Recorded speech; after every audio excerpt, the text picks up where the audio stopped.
포장이 굉장히 화려한 선물을 받아본 적이 있습니다.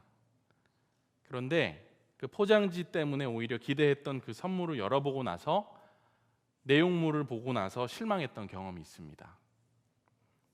또 너무나도 재미있고 자극적인 영화 예고편을 본 적이 있습니다.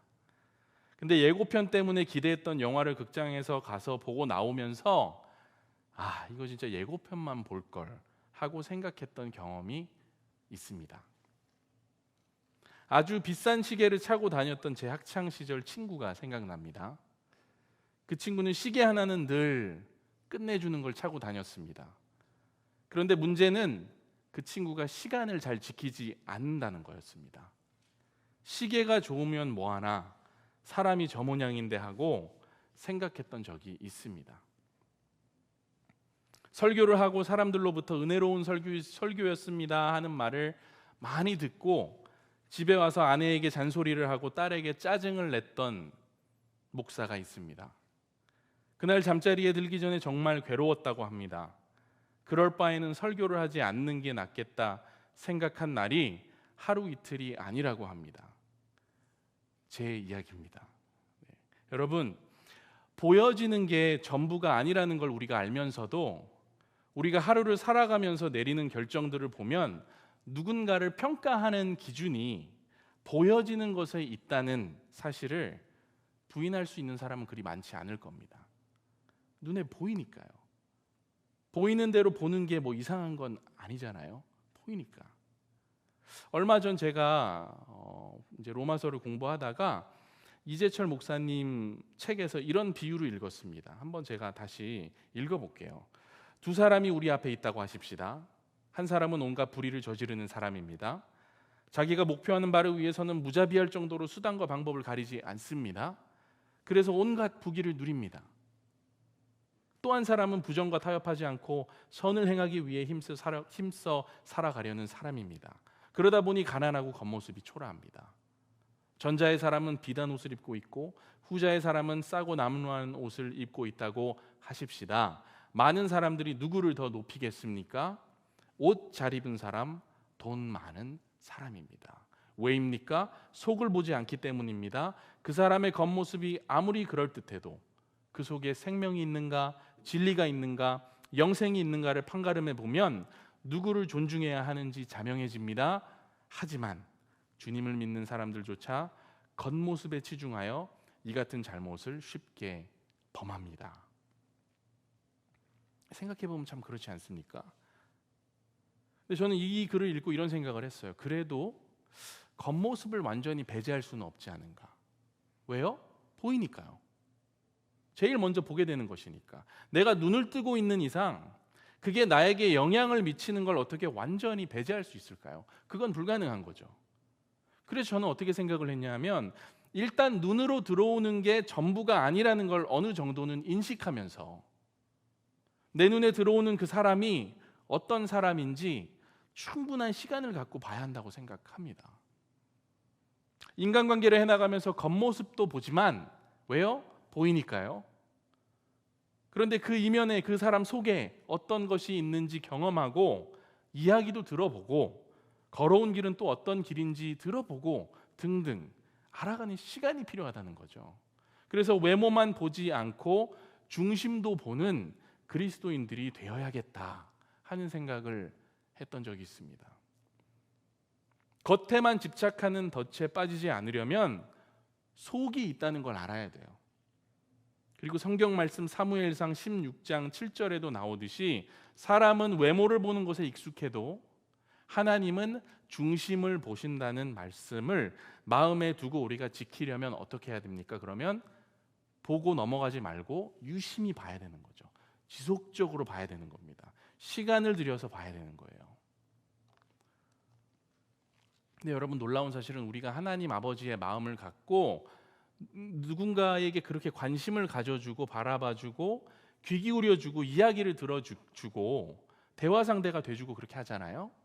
그러면 그 관계가 처음에는 겉과 겉이 만나는 피상적인 관계이다가 나중에 어떻게 됩니까? 조금씩 마음 문이 열리면서 속과 속이 만나는 관계가 된다고요. 저는 이게 예수님이 하시는 일이라고 생각합니다. 처음에는 겉밖에 보이지 않던 존재들 사이에 예수님이 딱 들어오시면 껍질이 하나둘 깨지기 시작하고 벗겨지기 시작하면서 속사람이 보이기 시작하고 마음과 마음의 만남이 이루어지는 겁니다. 겉모습, 형태, 형식 이런 것에 시선이 머물던 나에게, 형식주의자였던 나에게, 율법주의자였던 나에게, 이게 다 동의어거든요. 외식주의자였던 나에게 예수라는 분이 들어오시면 인간의 심연을 향해 뚫고 들어가고자 하는 열망 어린 그 눈빛을 우리에게도 허락하신다는 거죠. 나의 눈은 결코 겉만 보지 않겠다. 나의 눈은 인내하는 눈이 될 것이다. 나의 눈은 껍질을 뚫고 들어가 너의 마음을 볼 것이다. 성령의 붙들림을 받은 사람들은 이런 마음을 가지고 있는 사람들이라는 겁니다. 우리 옆 사람에게 이렇게 한번 고백해보는 시간을 갖겠습니다. 이제부터 당신의 마음을 보겠습니다. 네. 살짝 쳐다보고 아무 말도 안 하시는 분들도 있어요. 네. 좋습니다. 네. 나태주 시인의 자세히 보아야 예쁘다라는 시집에 보면 사랑의 답함이라는 시가 있습니다. 제가 한번 읽어볼게요. 되게 짧은데 이런 시예요. 예쁘지 않은 것을 예쁘게 보아주는 것이 사랑이다. 좋지 않은 것을 좋게 생각해 주는 것이 사랑이다. 싫은 것도 잘 참아주면서 처음만 그런 것이 아니라 나중까지, 아주 나중까지 그렇게 하는 것이 사랑이다. 하나님은 우리의 속을 보시는 분이니까 오래 참으시는 하나님이시잖아요. 그죠? 또 지금도 그런 눈빛으로 우리를 바라보고 계신 거 아니겠습니까? 예배하러 나온 우리를 꿰뚫는 눈으로 바라보고 계신 하나님. 그러니까 여러분이 오늘 뭐 입고 뭐 갖고 뭐 타고 온 거는 생각보다 그렇게 중요하지 않은 거예요. 주님 앞에서. 그래서 하나님께서 우리에게 해주셨듯이 우리 또한 누군가에게 그렇게 해주시기를 바라시는 아버지의 마음이 오늘 본문에 아주 깔려 있다는 거죠. 저는 이렇게 생각을 합니다. 하나님께서 우리 마음에 얼마나 깊이 들어와 있으시냐가 결국 우리가 누군가를 바라볼 때 얼마나 깊이 있게 바라보느냐와 비례한다고 생각해요. 내가 하나님을 충만하게 경험한 사람이면은, 그 관계가 굉장히 깊은 사람이면은 내 주변의 관계들도 그 관계를 토대로 해 나갈 수밖에 없기 때문에 깊어진다는 거죠. 오늘 말씀은 로마서 2장 이제 후반부, 저희가 이제 2장을 마무리하는 건데, 지난 여러 주 동안 우리가 로마서 1장과 2장을 봤습니다.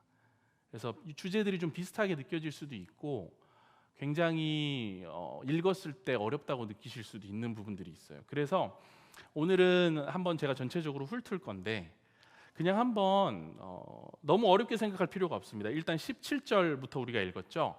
17절부터 20절까지는 율법주의자들의 특징이 나와요. 율법을 중시했던 유대인들의 모습이 나오는 겁니다. 이들은 뼛속까지 율법을 강조하고 말끝마다 하나님의 말씀이 나오는 사람들이었어요. 다른 사람을 굳이 정죄하지도 않습니다. 자기 양심을 굳이 내세우지도 않아요. 겉보기에는 완벽한 종교인들이에요.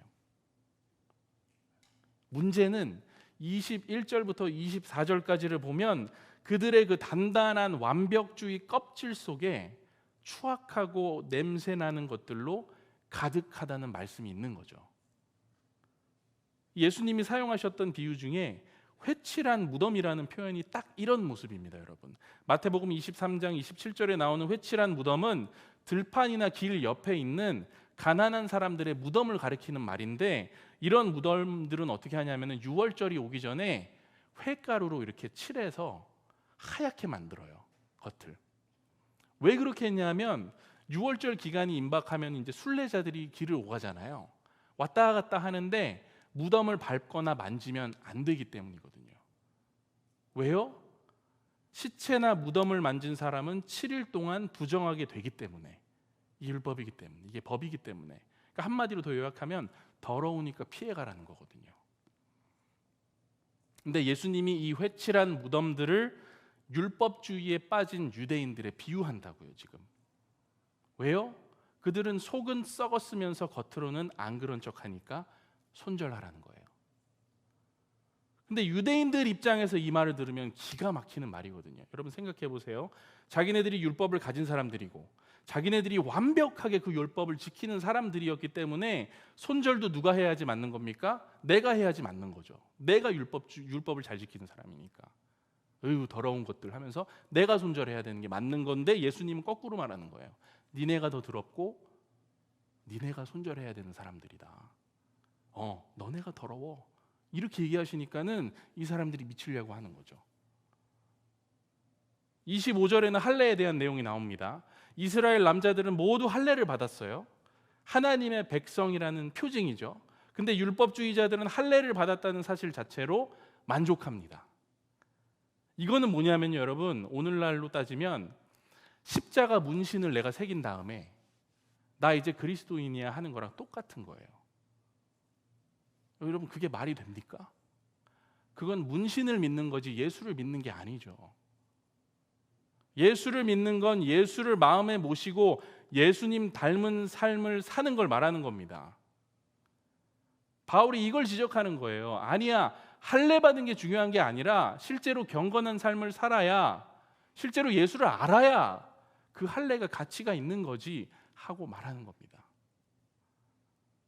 계속해서 26절은 이와는 반대로 할례를 받지 않은 사람들이 있었죠. 이방인들. 근데 이런 사람들 중에 온 마음 다해 하나님을 섬기고 말씀대로 사는 사람들이 있었던 거예요. 그래서 바울은 이렇게 얘기합니다. 그 사람들이야말로 정말로 심령에 마음속에 할례를 받은 사람들이다. 역설하는 거죠. 27절은 무슨 말씀이냐면 결국에는 할례를 받았지만 하나님 없는 것 같이 사는 사람들이 할례를 받지 않았지만 하나님을 온전히 믿고 따르는 사람들의 모습을 통해 나중에 심판대 위에 올랐을 때 이 전자의 사람들은 벙어리가 될 수밖에 없다 이거예요. 왜? 할례 받은 것만 가지고 자랑하면서 살았는데 정작 복음대로 살지 않았으니까 옆에 있는 사람 보고 할 말이 없는 겁니다. 끝으로 28절과 29절을 제가 현대인의 성경 버전으로 한 번 더 읽어드릴게요. 이런 말씀이에요. 한번 잘 이해가 되시나 들어보세요. 유대인으로 태어났다고 해서 참 유대인이 아니며 육체의 할례를 받았다고 해서 참 할례가 아닙니다. 오히려 마음에 참된 변화를 받은 사람이라야 참 유대인이며 기록된 율법이 아닌 성령님에 의한 마음의 할례가 진정한 할례입니다. 이런 사람은 칭찬을 사람에게서 받는 것이 아니라 하나님에게서 받습니다. 왜? 하나님은 겉을 보는 게 아니라 마음을 보시는 분이시니까. 그죠?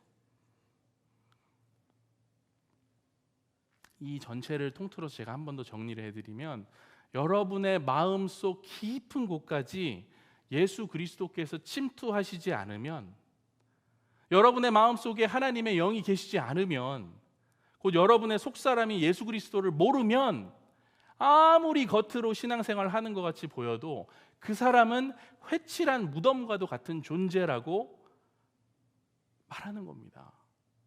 결국 하나님과도 사람과도 깊이 있는 관계로 들어가기가 힘든 거예요. 로마서 2장을 읽고 나서 이렇게 질문하는 분들을 봤습니다. 목사님, 그러면 크리스찬이라고 말은 하면서 정말 극혐의 모습으로 사는 것보다 차라리 교회 안 다니고 그냥 무교로 살면서 도덕적으로 최선을 다해서 사는 사람들이 더 맞는 거네요? 이렇게 질문한다고요. 그렇게 생각을 할 수 있습니다. 그런데 그거는 로마서 2장이 말하고자 하는 건 아니에요. 틀렸습니다. 그건 로마서를 잘못 읽고 있는 거예요. 로마서에서 말하고자 하는 것은 율법주의자들은 예수를 받아들이지 않았고 도리어 배척했으며 그들은 율법을 숭배하는 자들이기에 쓸데없는 우월주의에 갇혀 살면서 결국 속이 다 썩어버렸다고 말하는 거거든요. 그렇다면 바울이 던지는 메시지는 뭘까요? 하나님께서 원하시는 건 우리가 예수 그리스도를 우리 마음속에 온전히 받아들이고 우리의 속사람을 온전히 복음의 진리와 만나게 할 때, 그 은혜를 사모하고 그 갈급함으로 살아갈 때, 성령으로 우리 마음의 할례를 받을 때, 그래서 그리스도의 향기가 저절로 흘러나오는 삶을 살 때, 화려한 포장지가 무의미해지는 삶을 살 때, 그것이 참된 복음의 능력이다라고 바울은 얘기하고 있는 거죠. 그러니까는 예수 없이도 잘 살 수 있다고 말하는 게 아니에요. 바울은 오해하지 마세요. 예수 없으면 그나마 최선의 삶이 율법주의자 정도다라고 얘기하는 거죠.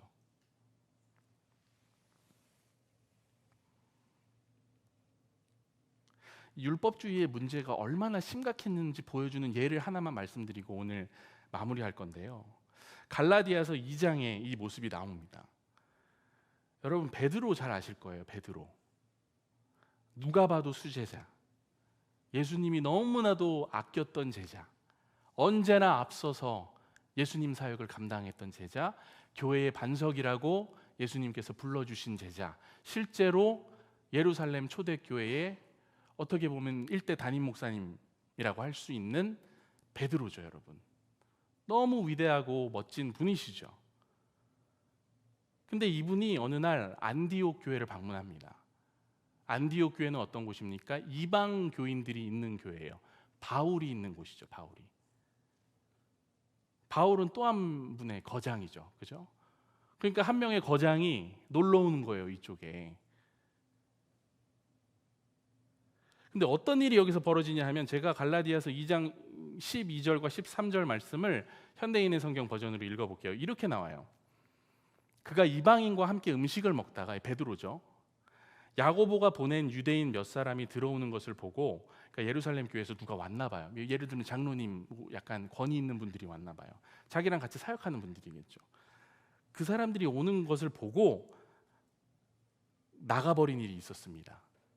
그러자 다른 유대인들도 안 먹은 채 하며 밖으로 나갔고, 바나바까지도 그들의 위선에 유혹을 받았습니다.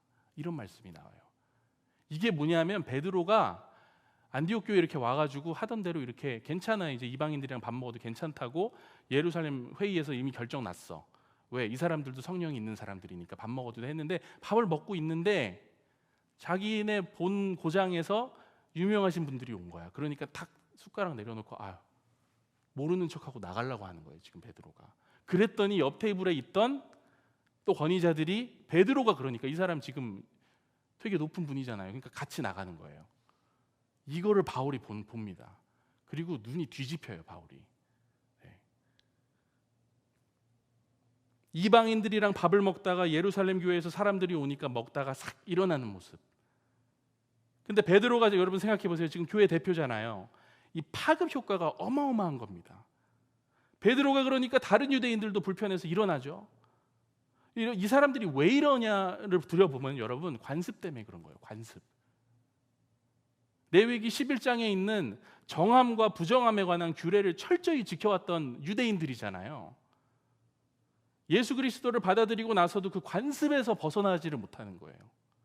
이방인들이 먹는 음식 중에 이 레위기 11장이 금하는 것들이 있을 수 있는 확률이 매우 높거든요. 그래서 어떻게 하냐면, 원래는 유대 출신의 그리스도인들은 이 이방 출신의 그리스도인들과 식사를 함께 잘 안 했어요. 원래 불편해하는 거예요. 근데 해도 괜찮다라고 결정이 났거든요. 자기네들끼리 회의를 해서. 하지만 율법의 완성으로 오신 그리스도께서 십자가에서 죽으심으로 그들 사이에 막힌 담을 허시고, 이제는 그들이 함께 식사하는 건 아무런 문제가 되지 않는다고 그리스도께서 막힌 담을 헐어주셨는데, 관습 때문에, 늘 해오던 것 때문에, 자기 위상이 걱정돼서 위선적인 모습을 보이는 베드로를 보고 바울이 공개적으로 베드로를 나무라는 거예요. 완전 제대로 걸려든 겁니다. 바울은 성격이 완전 무서운 사람이거든요. 그 자리에서 바로 박살 내버립니다. 형식주의, 율법주의, 외식주의의 모습은 복음 앞에서는 철저히 쪼개질 수밖에 없다라는 느낌으로 바울이 박살을 내버립니다. 저는 바울의 행동이 예전에 읽었을 때 너무 공개적으로 쪽을 주는 거 아닌가, 이거 넘어가는 거 아니야? 이런 생각을 하긴 했어요. 결론은 그런데요, 여러분, 그래도 바울이 옳았다입니다. 왜요? 왜냐하면 그날 베드로는 먼저 공개적으로 복음이 아닌 율법주의의 손을 들어줬거든요. 바울은 그게 너무 속상한 거예요. 어떻게 그럽니까, 여러분? 복음에 목숨을 건 사람이 바울인데 어떻게 율법주의가 복음을 짓밟는 것을 보고 있냐고요, 그 자리에서. 이건 자존심 싸움도 아니고요, 영적인 싸움입니다. 베드로면 그래도 되는 겁니까? 안 되는 거거든요. 아무리 베드로라도 복음을 그렇게 짓밟으면 안 되는 거였기 때문에 바울이 참다 못해 쏘아 붙이는 거예요. 사랑하는 여러분, 바울의 이 모습을 우리가 좀 배울 수 있으면 좋겠습니다. 그 어떤 것도 복음을 짓밟지 못하게 하십시오.